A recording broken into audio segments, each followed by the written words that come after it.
Good morning, everybody, and welcome to Living Astrology with Janet Hickox.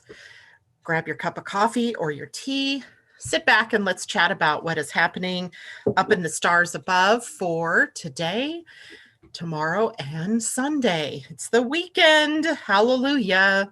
Days that we can sleep in, that we don't have to get up and get moving as quickly, unless it's for the things that we really love to do or want to do.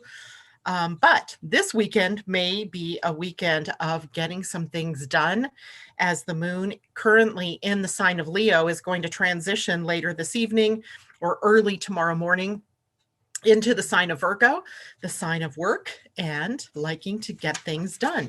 So I'd like to welcome you all here to the Friday edition of Living Astrology that covers the next 3 days. And it's actually not too bad of a weekend. As I was looking here, I thought the biggest news is, of course, tomorrow's Mercury retrograde. But we've already been experiencing some of the Mercury retrograde issues because we entered the shadow of Mercury's retrograde on January 15th. And at least for me, I don't know about you guys, but at least for me, a lot of the Mercury retrograde issues happen before he turns retrograde and then immediately after he goes back to direct. Maybe that's because I have natal Mercury retrograde, so the actual 3-week time that he's in retrograde works better for me. I'm not sure.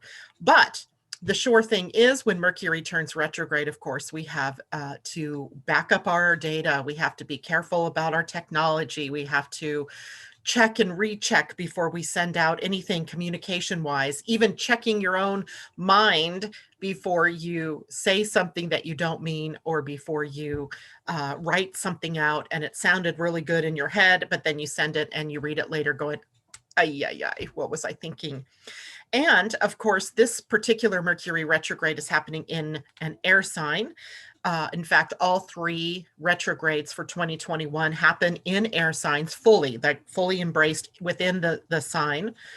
And that's the first time we've had that since about 2015. So it returns us to thoughts and ideas, what's inspiring us, and so forth. So in a little bit, we're going to take a little deeper dive into Mercury retrograde. First, we're going to start with the weekend moon.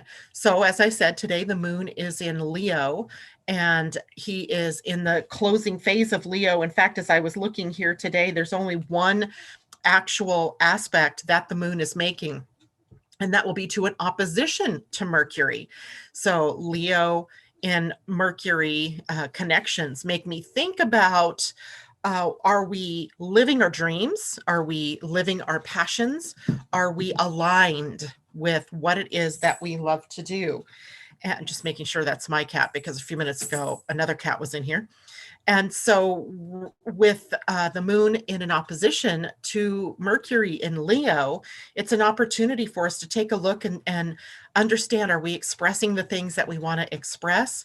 And are our ideas being acted upon? Are we in the process of creating from the heart?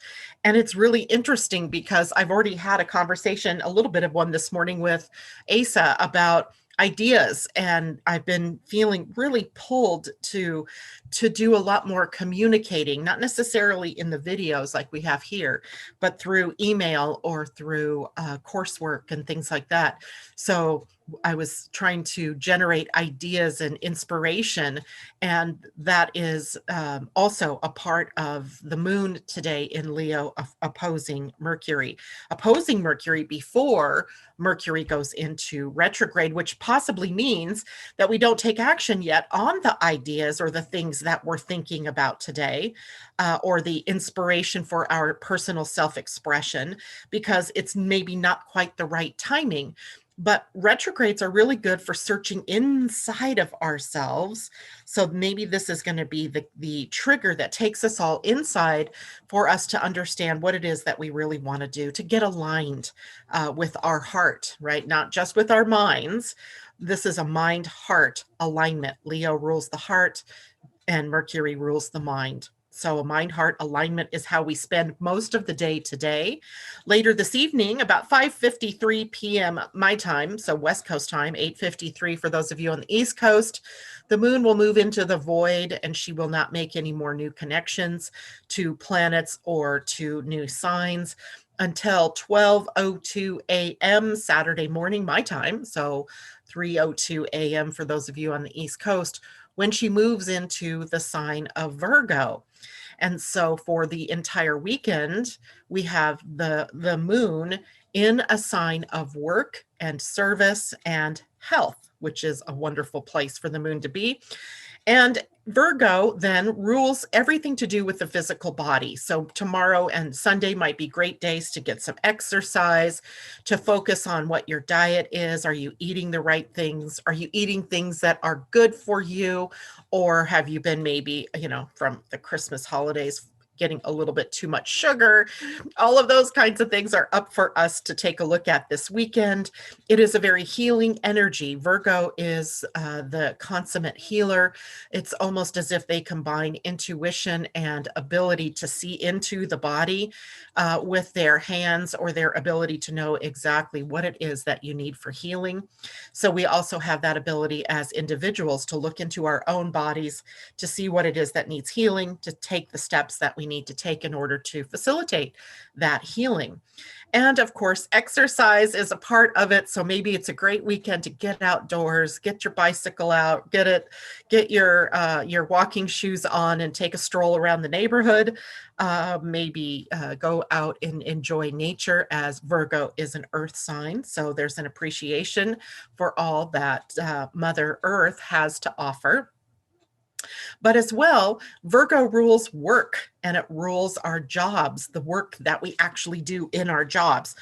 Not like in the 10th house or in Saturn, Capricorn, where it's about our career path or our profession, or how we state or use our authority in the world.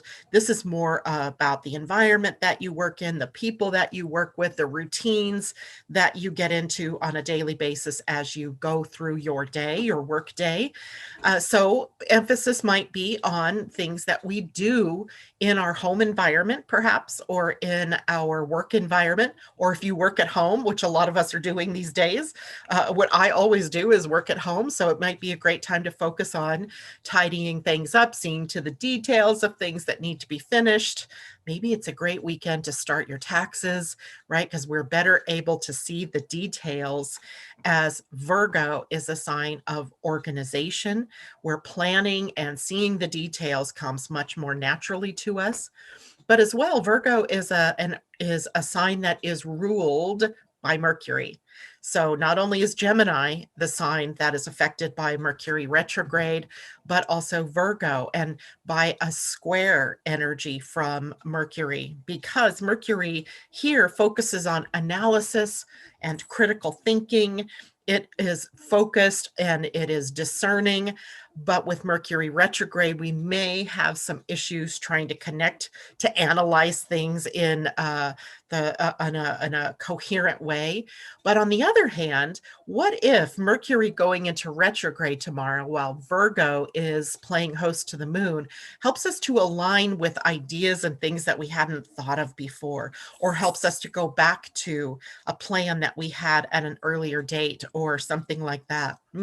That would be kind of fun. And then we could actually take action when appropriate on those ideas and those thoughts. Maybe it's a time to really analyze where you are, what you want to be doing. Are you in alignment with that? And what comes next, right? Make up the plan, not necessarily taking the actions yet. Also, Virgo rules the idea of service. And my concept of service is about how it is that we share of our gifts and our talents with those around us, or with the world at large. So how can we be practical helpers, helping our fellow human beings along the way to, anywhere that you see there is a need, right? It might be just a need to reach out and speak to someone. I tuned in this morning and I knew that my daughter might be needing some positive words. So I got to play cosmic cheerleader this morning and sent her some some information that she needed to hear. And I didn't know why I was doing that. I don't question those things anymore. I just reach out and I connect. And it usually happens that when we do that, we're saying the thing that the person needs to hear. But of course, we wait to do that with an invitation if you have an open throat in your human design, which I do. And I realized I didn't ask. I just said, hey, look at this. And it was some information on Mercury retrograde. But then she rose to the occasion and started the conversation. And that was sort of my invitation to continue empowering her and being her cheerleader kind of person. So maybe it's a great weekend to reach out to help people that you might intuit that are in need. It is also a time for us to be conscientious about how we're doing what we're doing, when we're doing what we're doing. Is it what other people need in the moment, or is it somehow self-serving? So we want to be careful with that as well, because the idea of service is about selfless giving, not about being selfish or having ulterior motives for what it is that you're doing. So wanting to be, very aware about what it is that we're doing and why. This is also a sign of synthesis. It has this huge desire to perfect. I mean, most of us know about Virgo being picky, being perfectionistic. And yes, of course, that is part of their experience, but their desire comes from a critical eye, if you will. And I don't mean critical as in criticism. I mean critical as in they have a distinct ability to cut to the heart of something, to see where things are out of alignment or where they're not working or where they can be improved. And often there's not a filter that stops them from just blurting that out. But they are coming from a purity of intent. So we may find ourselves in situations where we may say something to somebody, our pureness is there. It's our intent that's pure, but we have to remember that sometimes people don't always take what we say with ease and grace. So we have to kind of make sure that it's okay for us to say things to people during this weekend. It's our desire to perfect. It's our desire to see them succeed and to be on the right path. But sometimes that can be interpreted by the other person incorrectly. Now, as well, you may be on the receiving end of somebody who's trying to perfect you. And while you now know that that's an energy of the weekend, you can maybe take that in and be a little more sensitive about what that person's intent is, and not to feel so hurt by what they're saying. But it doesn't give those people permission to actually set out to hurt your feelings either. So it'll be, yeah, see, that is not my cat, and he's on my bed. Dude, go. Well, he ain't going. Binkie's under the bed, so they must be playing. It's just a circus here in the morning. You can see my husband played a joke this morning. He put SpongeBob upside down because he already knew it was going to be one of those upside down kind of days. It's very amusing here in the Hickox household in the morning sometimes. Okay, what else about Virgo? Moon, order from chaos. There's a great ability when the moon is in Virgo for us to organize not only our homes or our desks or our cupboards, but also our emotions, to really understand what we're feeling and why we're feeling what we're feeling, to organize our thoughts around focus, right? To be able to focus our thoughts and put them in alignment. Now, that may be a little trickier this weekend with Mercury in retrograde, but we're able to put the pieces together in the moon when the moon is in Virgo. So be aware of that as well, that you may be able to look at a problem or something that's been driving you crazy, and you can see it and put it in a new order, maybe put it in a different perspective. And those are all the happy, good news things for moon in Virgo. There are, of course, the opposite sides, right? The other end of the spectrum, the more negative expression of Virgo energy. And that might be about excessive worry or criticism, where our ability to discern where things are out of order or where things need perfecting, and it turns into criticism, or it is delivered to the other person in a way that they feel criticized. So we want to worry, we want to make sure that how we're delivering what we're saying is as important as what it is that we're trying to say. And Virgo is a worrywart sign. It is one of the signs that gets into a mode in their mind. And the worry might be, oh my God, how am I going to pay that bill? Oh my gosh, how am I going to heal from this event? How am I going to get to work on Monday with my car broken down? Things worry, worry, worry, right? And so they can really cause them some anxiety and some tension when we're focused on the negative, or we focus on the thing that's worrying us, instead of being a little more open-minded to what might happen or how might this be solved. I wonder what solution is going to appear to help me find a way out of this problem. Blame and judgment, also one of the more negative aspects of Virgo, as well as workaholicism. And some of those characteristics, by the way, because Pisces is on the other side of Virgo, are characteristics that we get from the Piscean vibe, the more victim-y kind of consciousness. So some of those get involved with Virgo and muddy up the waters, if you will. And so those are our challenges. Now, in the physical body, Virgo focuses energy on the bowels and the intestines, and the whole idea of digestion and assimilation of nutrients. So it's not actually the action of the stomach here so much as it is what the intestines do. And the whole role of the intestines is to absorb water, but also to make sure that nutrients cross into the bloodstream. So that's where assimilation comes into play. But as well, interestingly enough, Virgo rules the solar plexus. And when I connect the solar plexus to the gut, right, the gut, the wisdom of the gut, and how emotions, right? The solar plexus in human design rules the emotions.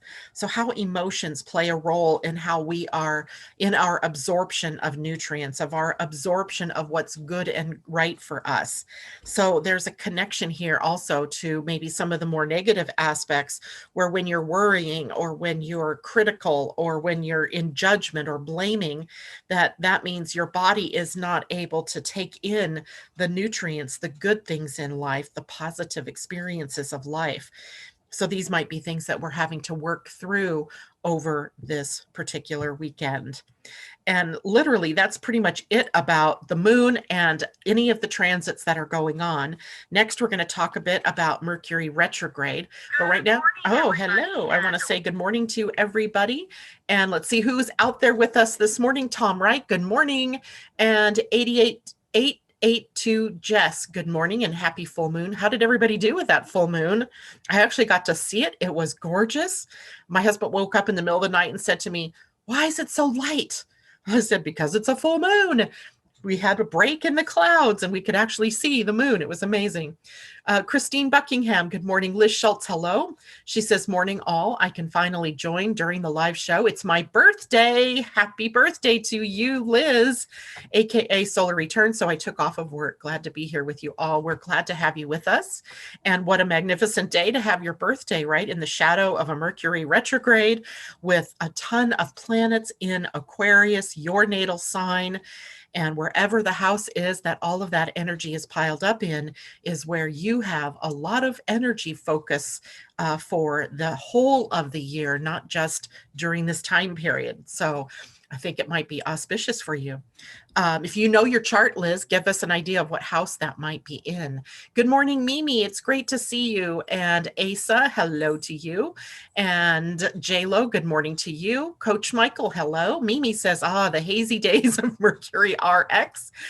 Just as I've been getting more clarity, it is all good. We'll contemplate clarity. That's a good way to look at that, Mimi. Contemplate clarity.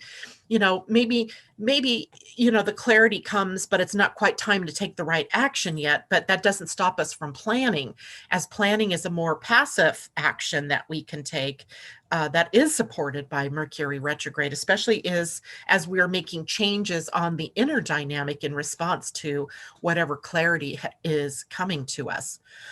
And JLo says, "Ooh, that sounds very enticing, Janet. I'm ready for all the great things to come. I am seeing it all now as positive." That's a great way to look at it too, J-Lo. But even if there's not so positive things, and this is what I was really talking to my daughter about this morning. And this is what we're going to talk about with Mercury retrograde as well, is that we have freedom in Aquarius. But what does freedom really mean? I mean, sometimes we think freedom is about being able to do whatever we want to, whenever we want to, with whomever we want to. And that's sort of more anarchy than it is freedom. Where our real freedom is in our choices that we make in response to what is showing up in our minds, showing up in our outer world, showing up in our hearts. And that's where freedom is, right? The freedom, so we can choose. So even if the negative is being triggered for some reason, for whatever reason, right? Who knows what it is? It's your free will to be able to choose how to respond to what is showing up there. So that's the big thing. The big lesson that we're learning here with Aquarius and freedom is about what we choose to do with that, how we respond to what it is that's showing up. Debbie Tibbetts, am I the only one that has every day of this week totally messed up? No, not really, Debbie, because I was kind of surprised that today was Friday. Feels like, I don't know. Every day is so jam-packed with so many different things right now that it's hard to keep track of all the days. J-Lo saying happy birthday out there. That's lovely. Tom Wright. Hey, Debbie, it's 2021. That's all I know. Don't ask me what day it is. That's a good one. J-Lo, OMG, that sounds like me. So Jennifer Peachy, good morning to you. It's great to see you, Amanda Jake. Hello, everyone. It's good to see you too, Amanda. And my Mimi laugh out loud. You obviously ought to have 2 Kit Kats. It's kind of funny because when Sadie was around, she obviously wasn't feeling well, and Dude was no end of annoyance to her. But Dude and Binksy seemed to like each other, and I just thought that was Binksy on the floor playing with her toys, but it's not. It's Dude. And who knows where Binksy is at the moment. But I caught them playing yesterday, and my neighbor who owns Dude said to me, wow, Dude is just raring to go every morning. As soon as the cat door opens, he's out. And I said, yeah, he comes over here because he's hanging out with Binksy. It was pretty funny. So they get to play together, and I love that as well. Asa, well, she is a Gemini goddess at Mimi. That makes sense. Asa, as a woman who is 1 cat shy of crazy, I am all for the more the merrier. I finally had to tell the universe I am full. There's something about cat energy, though, right? They'll leave you alone when you need to be left alone, and when you have to focus on getting things done. And then what Binksy's been doing to me lately is she will come and sit right here next to me and start meowing at me like, you've been working too long, get up and stretch, go eat something, go take a walk, stop what you're doing, play with me, and play with me. So she's a great reminder to me to get a break. And it's been a very busy time for me. So I just somehow get focused on what I'm doing. And next thing I know, it's 4:00 and I'm like, oh my gosh, I didn't even eat lunch. Right. So I've got to watch that. And she's helping me to stay on track. Irene Alberg, hello from Sweden. So happy I could get here live. I so deeply feel the pull of freedom, intention, and passion, and I am so ready to jump into a completely new life. I have a Virgo ascendant. I love it. I have a Virgo moon, and so does Mimi out there. So I always look forward to the moon moving through Virgo because I do seem to get more things done. I feel more inspired. I feel more on task. It's suddenly like my mind will work and fire on all cylinders. So it's a good time, and it's a good time to contemplate any of those topics, right? Especially with Mercury turning retrograde tomorrow in the sign of Aquarius. So there we have that. Good morning, Tammy Smith. And she said, moon for me was an emotional roller coaster. I'm sorry to hear that, but that's not surprising with the full moon, the power of that moon. And hopefully everything is smoothing out for you, or some things came to light that will help you smooth things out going ahead. And let's see, J-Lo, I say that, but my kids think I'm just weird. I even began. Oh, I think you're talking to Tom. Okay, never mind. Irene, I have a feeling that linear time is collapsing. It feels more like spiraling time now. Exactly. That's exactly right. I think we can all identify with that feeling. You know, and the more that we're working with the Pleiadian-Earth energy, right? The calendar, if you're new here, the Pleiadian, I got to go to Zoom because I can't tell if I have it centered in the camera. And I don't. There we go. So the Pleiadian-Earth energy calendar talks about the spiral of evolution. So we look at the weekly energy through spirals that contain 13 days, right? Where we have a beginning or an impulse. What does she call that? An overtone energy that begins the 13-day week, and then we spiral through all the different days, building up to the point that we get to 13 and we ascend. Speaking of that, yesterday was the 13-day, right? It was 13 enlightening yesterday. So we came to the end of the 13-day period, which always represents going inward to prepare for ascension, right? To go to the next level. And then enlightening energy in the Mayan calendar was Ahau. It was the final sign, right? Where the final goal is enlightenment, right? The final goal is the light bulb coming on, and we see with clearer eyes, we see with an open heart. And so 13 enlightenment as the day yesterday brought us into the opening to the next spiral. And then today, the 29th, is one being. And one is the energy of initiation, a new beginning, right? Something beginning, something starting, the push outward. And it is at the beginning of the earth signs as well, which is the energy of being, which in the Mayan calendar was Imish. Imish was the recognition or the representation of the crocodile, the cosmic crocodile or cosmic alligator, who gave birth to the universe, who holds the egg, right? That holds the cosmic egg of birth and potential, and is a great nurturer of life, right? The beginning of something. So today we are beginning at the one being energy. And if we look at the back of the calendar here, the new calendar has a section about the energies of the new weeks because of the overtones, right? Or the I call them the umbrella energies. She calls them the overlighting energies. That's what she calls them. So at the back of the calendar is this 13 period explanation. And we are now at the beginning of the cycle being. It's a period of enhanced creativity to help deal with the underlying securities that cause separation. That's a good one for right now, isn't it? Right? Having come out of some pretty terrible energies through 2020 that we are now, being able to put into perspective perhaps, and the changes that are happening in our outer world, or the potential for some really, new things to blossom here. Being energy gives us the opportunity then for the next 13-day period, as it's going to be sort of the overtone energy, to consider what it is that we're nurturing and what is it that we are beginning, and are we taking care of it or are we smothering it, right? When a plant starts to grow, right, we might put the seed in the ground and we put the soil over it. Maybe we put some water in there with it, or maybe some, organic material to help it gain nutrients from the soil. But we don't keep going back every day and digging up the seed and looking at it to see if it's sprouted yet, right? That would be counterproductive. With one being, we're sowing the seeds and we nurture it as things need to be done for it, but we don't dig up the seed, right? We don't keep going, oh no, and smothering it to the point where we're actually undermining its ability to grow and evolve instead of helping it to grow and evolve. So we're set on a path now of a new beginning. A whole new round of the calendar is beginning, if you will.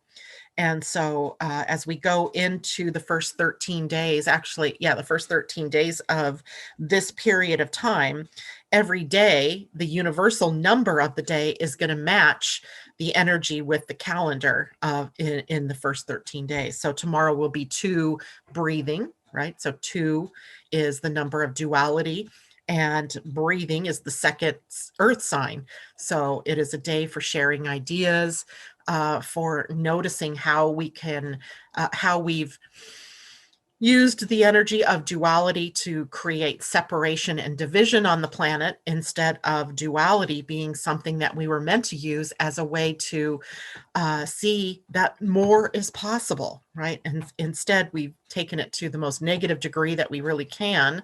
And it's time to bring that pendulum back and start honoring each other's differences as well as each other's commonalities, because duality suggested that we wanted to see more. Right? We wanted to see the different facets of how things are. And then on Sunday, we come to the 3 energy, and the 3 energy is going to be about, was it Sunday? Yeah, Sunday, the 31st, is about listening. So that's a quiet day, right? Listening energy is Akbal in the Mayan calendar. It represented the night, and the night is a quiet space where we look at what are we creating. So from the Pleiadian star system, the energy for the weekend is really good. It is one of initiating a beginning of some sort, and then looking at how it compares with everything else that you're doing, and then listening deeply to the inner voice that's prompting you on what to do or not to do with that idea and the timing and all of that. So it looks like a good weekend from the Pleiadian standpoint as well. Now, if anybody has questions this morning, please type them in there, and Asa will be able to get those questions to me. I'm just making sure I have my phone on silent so I don't start hearing a whole bunch of stuff. And now let's talk a little bit more about what Mercury in retrograde will bring up for us. So first of all, if you have your own astrology chart, what you want to do is look at where Aquarius is. I'm going to see if I still have the chart of the day.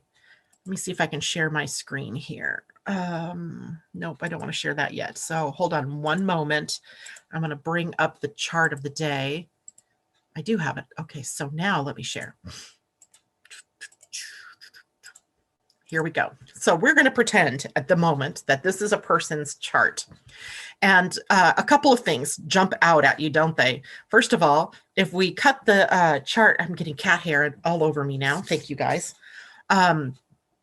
If we look at the chart, we cut it down from hemisphere to hemisphere. What we see is that there's a lot on the Eastern Hemisphere, and the hemispheres are from the MC, or the division of the 10th house, to the division at the 4th house. So everything to this side is called the Eastern Hemisphere. Everything to this side is the Western Hemisphere. So you can see that we have a lot of Eastern Hemisphere energy going on in this particular chart. So even if you have your own personal chart at this point in time, and you looked at the Eastern Hemisphere of your chart, everything to the left, you'll see that all of the transiting planets seem to be on that side. Now the moon is on the other side. So the moon is the only piece really over here, other than some other minor things like the South Node and the Galactic Center, things like that. They're on the other side. But most of the planets are on the Eastern Hemisphere. And the Eastern Hemisphere is the place where the majority of the energy is about being self-projected. It's about, what do I want to be? And I'm putting myself out there into the world to be that. And as we go forward now, then a lot of the feeling, a lot of the things that we might be experiencing are about, how do I want to show up in the world, right? These 3 houses here, this is the 10th, 11th, and 12th houses. These are how we blend our individuality into the collective. And then these first 3 houses, 1, 2, and 3, are about our individuality. So the theme here with the Eastern horizon, or the Eastern Hemisphere, excuse me, is going to be all about, how do I fit into the world? And what am I here to share? And am I doing that? Am I living my dream? And am I participating in the collective in the way that my soul chose to participate in the collective when I got here? And, you know, a lot of you might be asking, well, I don't know. I don't know if I'm doing that. I don't know what I came here to do, because that's primarily when I do readings, I hear that all the time. What is my life purpose? I don't know what my life purpose is. But inside of you, you know, because you're following a passion, or you're following something that you love. You may not be working at the moment to do what it is that you love. In other words, you may have a job that is supporting you, but it isn't necessarily your passion. But inside of you, you know what it is that you're passionate about.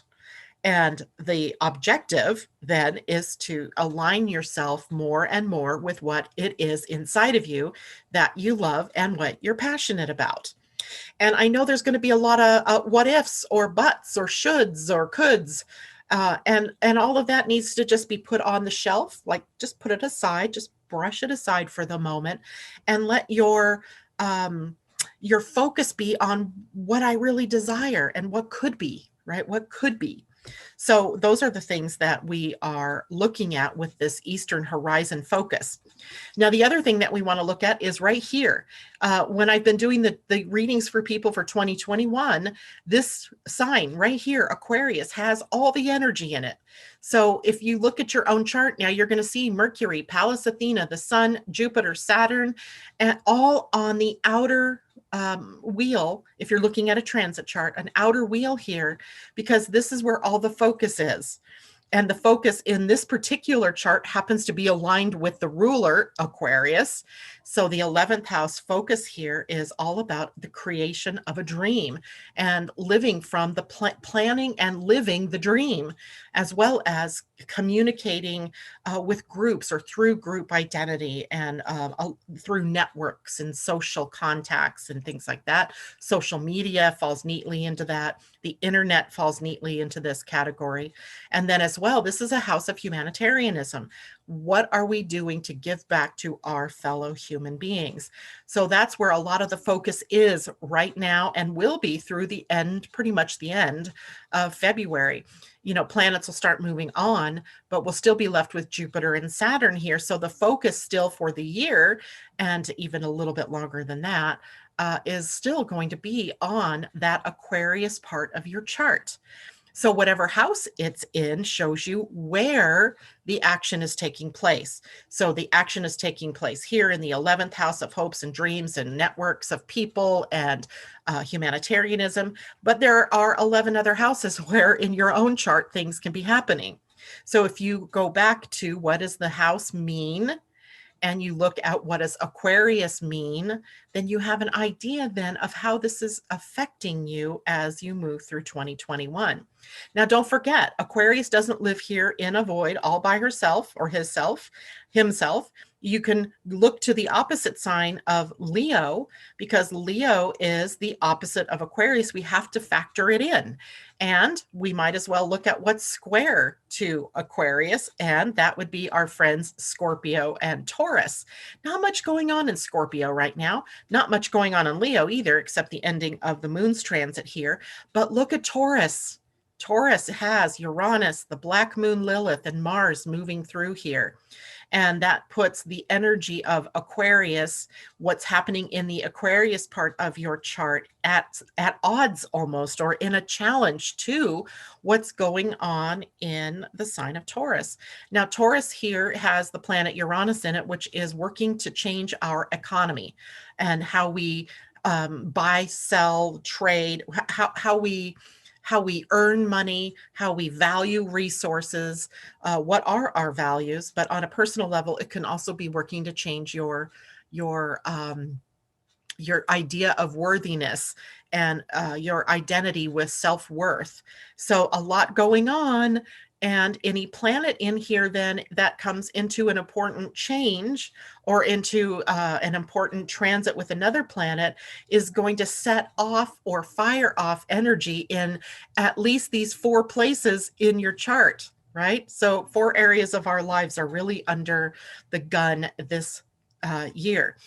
But when you look at also the quality of the signs, the quality being, is it air? Is it cardinal? Is it fixed, or is it mutable?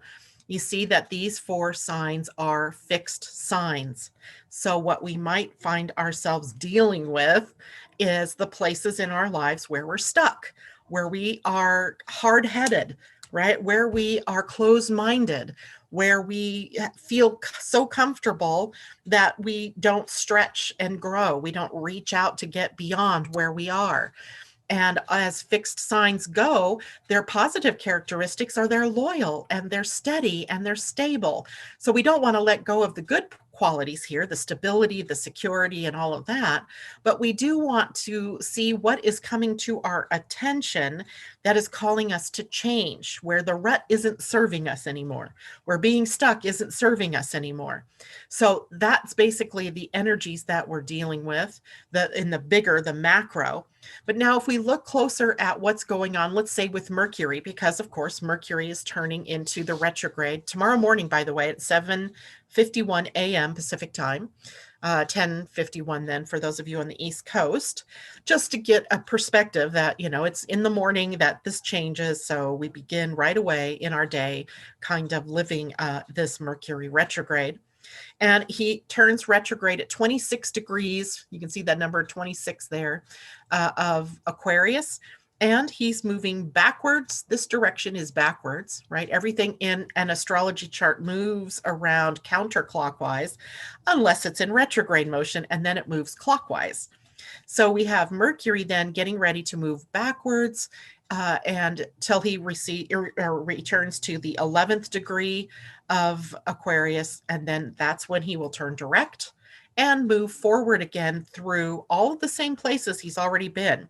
So the idea of a retrograde is it moves forward and we're getting an idea of what's possible, of events that have occurred. Then the planet turns retrograde, goes back over that same area. Now we get an opportunity to look at what has happened in the outer world from the perspective of the inner world. What shifts do we have to make on the inside that are going to allow us to make the changes that are necessary, or to do the things that we want to do, or to, get with the program, if you will. And then after the retrograde is over, then he moves forward, or any planet moves forward back over those same places yet again. I call it a threefer, right? You're 1, 2, and then a third time. And that means that for the foreseeable future, we are re-identifying some of the themes that have been present with us since about the beginning of January. And then, of course, Mercury is going to now take those backwards, and we're going to look inward. And what are we going to be looking inward at? Well, for instance, because Mercury is now retrograde in air signs, it stands to reason we're looking back and clarifying our thoughts. We're looking at what's the mind focused on, right? If this is the house of dreams and hopes and aspirations, ambitions, your vision, right? The bigger dream, not the nighttime go to sleep dreams, but the bigger dream. Then if your thoughts are focused on what you don't see happening in regards to your dream, or how things are, apparently blocking you from getting your dream into reality, then you're focusing in the wrong area, and likely you're not going to see that dream come into pass.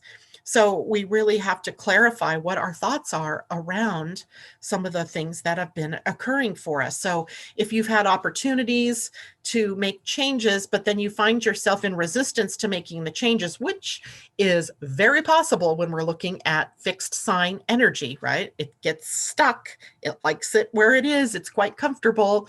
But there's something that has to change, and we all know it on the inside. So Mercury bringing us back to that possibility of what do we need to clarify in our mind, right? And the mind, of course, then creates the field through which we speak, right? Manifestation is about bringing the thoughts and the words into reality. So what we speak about is what we are creating. So that is related to our thoughts. And then further, what we speak about and what we're thinking about is also connected to a feeling or an emotion. So we have like mind, heart, and emotion going on here for Mercury's retrograde. And it is about what ideas or opportunities perhaps have been brought up for you during these last several weeks, and what ideas or opportunities have appeared. And the Mercury retrograde gives you the opportunity to reevaluate them.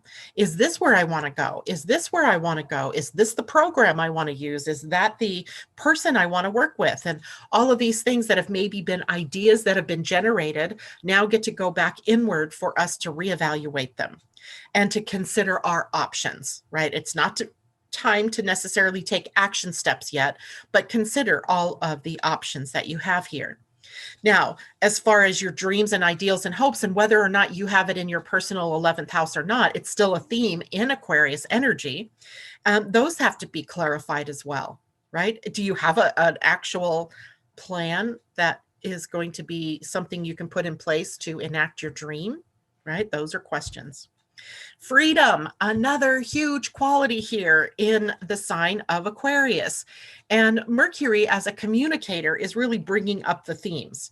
And one of the themes that we have to look at here is our freedom of choice, because really that's where our true freedom is. We think we have free will, and we're always told we have free will, but what the bleep does that really mean, right? What does it mean to have free will?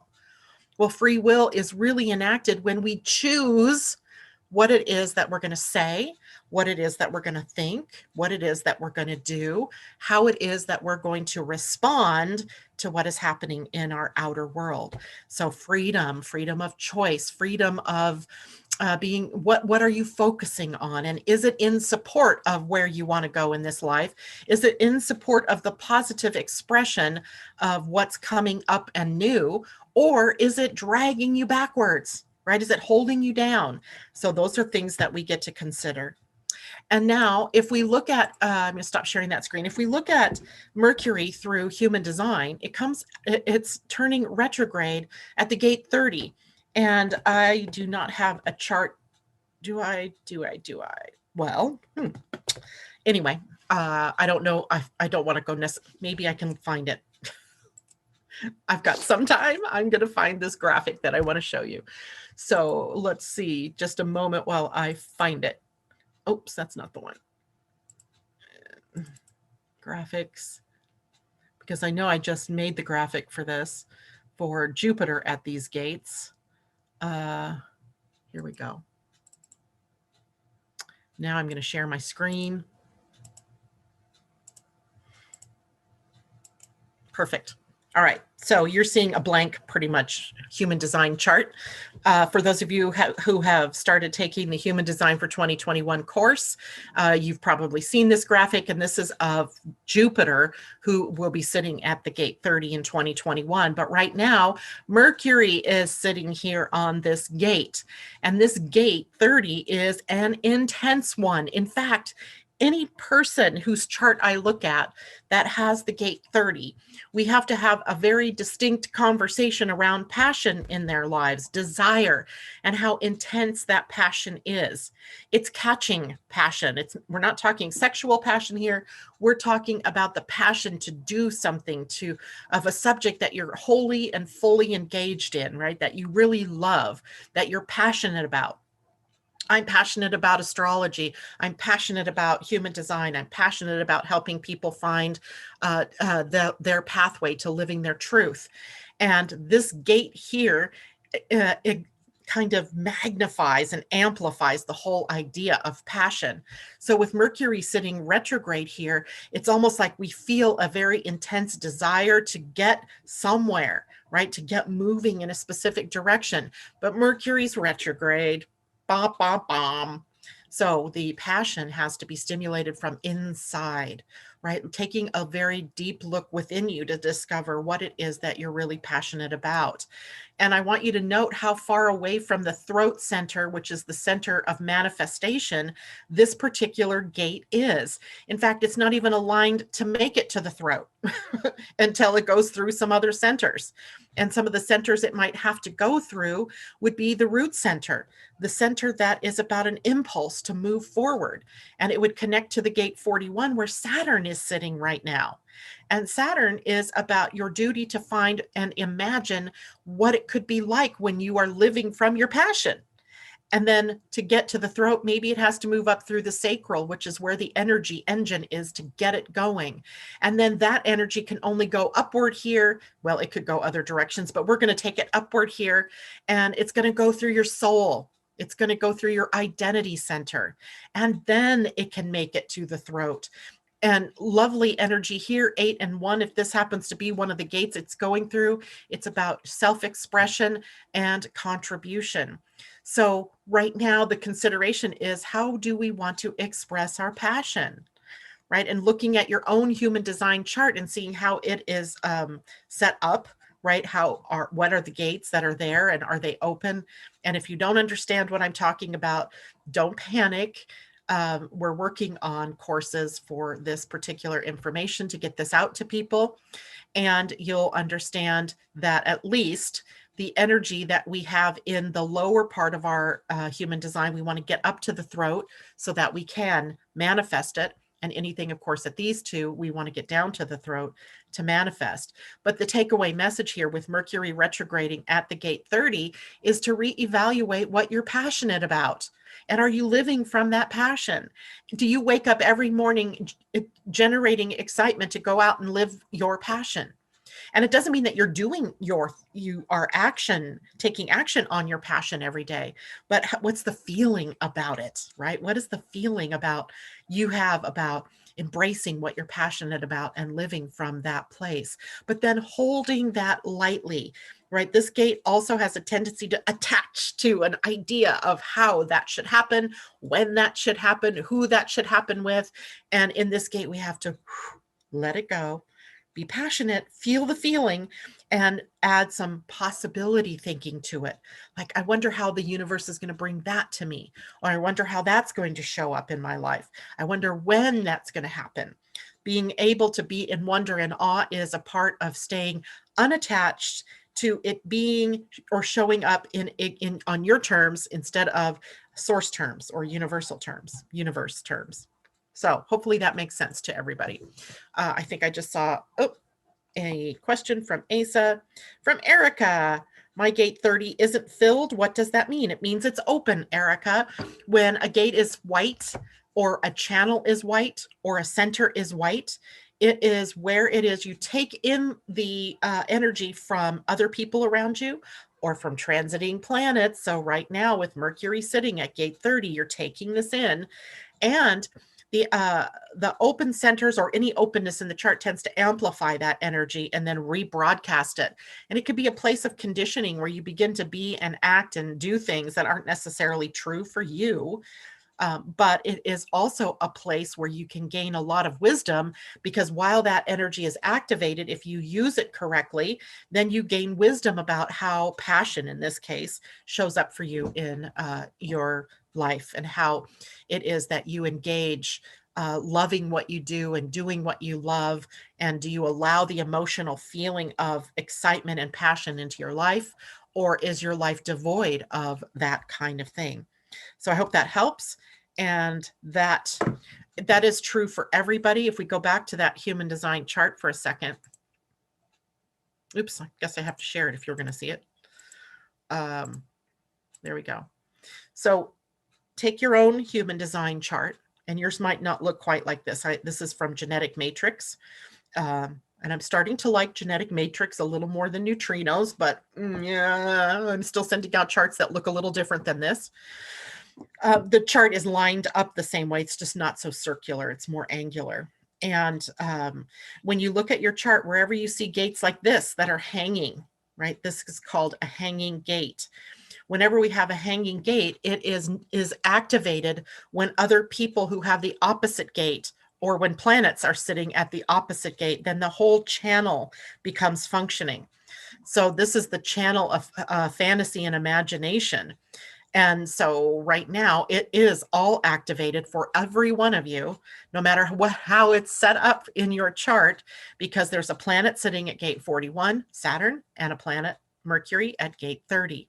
And so this will happen off and on throughout the year, because Jupiter and Saturn take turns sitting here at 41 at various times, and other planets are sitting at gate 30 at other times. So off and on, this channel will be activated, which is why I could tell you the theme. One of the themes for 2021 was about possibilities, right? When we can imagine, and then we take imagining and we couple it with taking action, what's possible becomes probable, right? It becomes manifest. So there you have that. Also, when in your own chart, you may have an entire channel defined. So let's just look at 4323.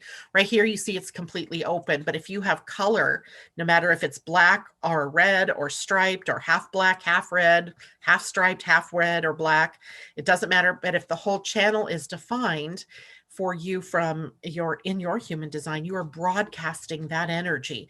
It is your superpower, right? It becomes your superpower. Those colored in areas of your chart that are not hanging are the places where you have superpowers, right? There, it's your authenticity, it's your authority, and you're broadcasting that out. Any place that's white are places where you're taking in the energy from around you and amplifying it and rebroadcasting it. As long as you're recognizing that that's what you're doing, then you're not susceptible to the conditioning field. But think about this, my projectors and manifesting and reflector friends out there. You have an open sacral center, which means you're not defined to work the way the generators and manifesting generators work. In other words, you're not here to do the work, building, mastery. You're here, though, at times picking up that energy from the generators and the manifesting generators of the world. And when that happens, you start to believe that you are something that you're not when you're part of the conditioning. On the other hand, as soon as you're aware that, wow, I'm feeling really energetic and I feel like I can just go and go like the energizer bunny, I might be picking up somebody else's energy. So now I'm going to pause and I'm going to make sure that I'm using that action in as sustainable a way as I can, because this is not sustainable energy for you if you're a manifestor generator, or a manifestor, a projector, or a reflector. Right? So using the energy wisely, and it all starts with you knowing your own human design. If you don't know your human design, then you are out there unconsciously tapping into all kinds of energies that may not have anything to do with you.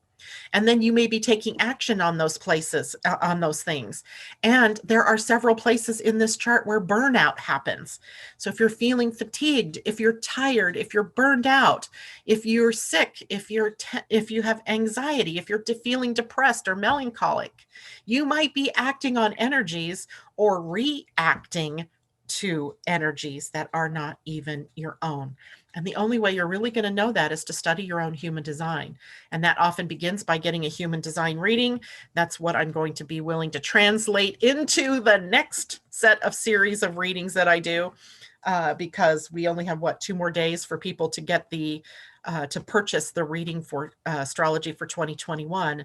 The next focus is going to be on personal human design readings. So for right now, you have a lot to learn. I'm still learning, and I will keep sharing human design because I really think it is how we really empower ourselves to be and live our own authentic selves, our own authority. Any other questions, Miss Asa? Let me check a look here. I don't think so. Oh, good. I answered that one. Let's do a card or two for the collective, shall we? What do we want to do? What do we want to play with?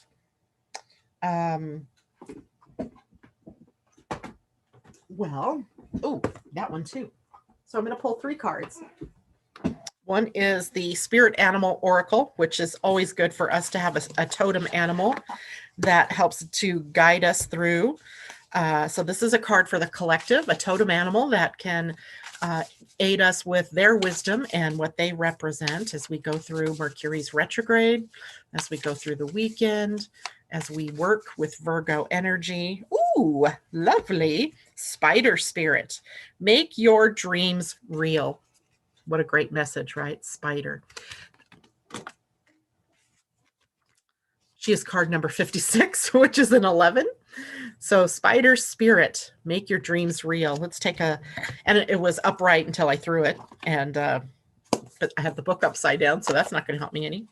So 56 and Spider Spirit. And it says, weaving your dreams into the fabric of life begins with a single thread of intention, and then Spirit joins you as your co-weaving partner. Take but a single step to make your dream a reality, and Spirit will take 10 toward you, for the universe is designed to support your dream weaving. Spider spirit arrives when you need, reminding of the awesome power of co-creation with spirit. Ideas and resources will begin to appear as if by magic as you begin to bring your dreams from the realm of intention into the world of senses where they take form. The action you need to take is to be clear about your intentions and then act as if you have become the one that lives the life you desire. The web of creation has an uncanny way of coming together to weave the beautiful pattern you set in motion. Another message of Spider Spirit is about any creative project you may be considering: writing, painting, music, journaling, gardening, etc. Now is the time when inspiration wants to be channeled through you as something creative, even artistic and tangible. Creative projects are successful now if you are so inclined. Let yourself be open to abundance. Like I always say, I cannot make this stuff up, right? The universe just telling me that validating to me that the message that I'm delivering this morning is right there, right? And here we go. The other deck that I pulled, and it's funny because I don't know who it was that just asked for a Woto card, but that was one of the decks that I pulled out.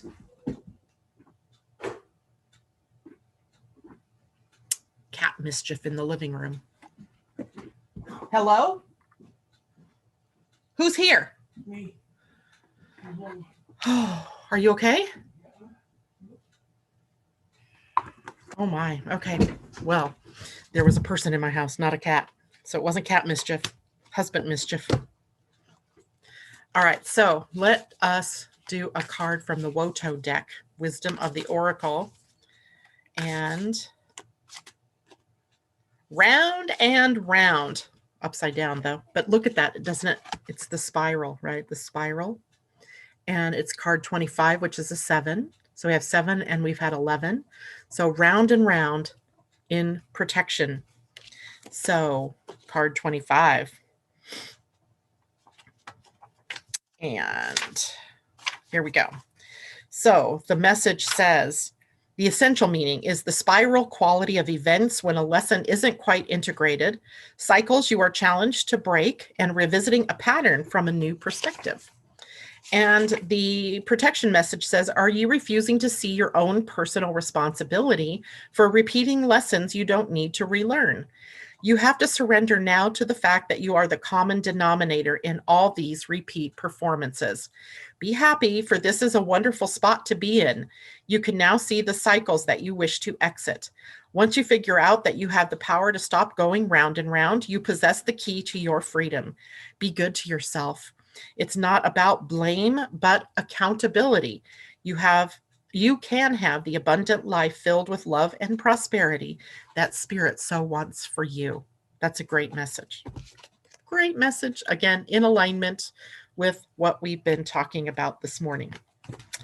All righty. So that is it for me this morning. I hope you all have a stellar weekend and get some work done. Define your path of service or talents, how you want to share your gifts and your talents. Keep your open mind and an open heart, and clarify what it is that you want to